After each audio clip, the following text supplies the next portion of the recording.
మొదటి యోహాను 4:10 చూడండి. ప్రేమగల ప్రభువు పాపిని ఏ విధంగా ప్రేమిస్తున్నాడు.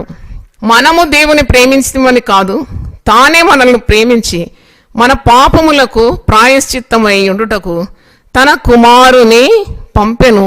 ఇందులో ప్రేమ ఉన్నది. హల్లెలూయా. మొదట ప్రేమించినాడు. సాధారణంగా ఈ లోకంలో అన్ని షరతుతో కూడిన ప్రేమలు ఉంటాయి. నువ్వు అది చేస్తే నేను ఇది చేస్తా, ఇది చేస్తే నేను అది చేస్తా, నన్ను ప్రేమిస్తే నేను ప్రేమిస్తా. దేవుని ప్రేమ అలా కాదు. ఆయనే మనల్ని మొదట ప్రేమించినాడు.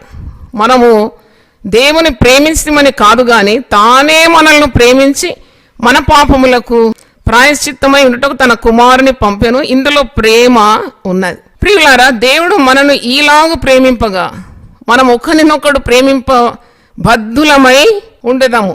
ఏ మానవుడు దేవుని ఎప్పుడూ చూసి ఉండలేదు. మనం ఒకరినొకడు ప్రేమించినట్లా దేవుడు మన యందు నిలిచి ఉండును.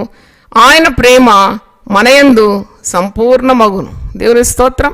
అంటే ఇంత ప్రేమను మనం పొందుకున్నాం. అట్టి ప్రేమనే మనం ఇతరుల ఎడల చూపెట్టాలి. అందుకే ప్రభు అంటాడు, నేను మీకు ఒక క్రొత్త ఆజ్ఞ ఇస్తున్నాను.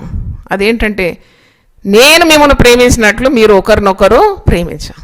ఆయన మనల్ని ఎలా ప్రేమించినాడు? ప్రాణము పెట్టునంతగా ప్రేమించాడు. ఆయన ప్రేమించినాడు, ప్రాణం ఇచ్చినాడు.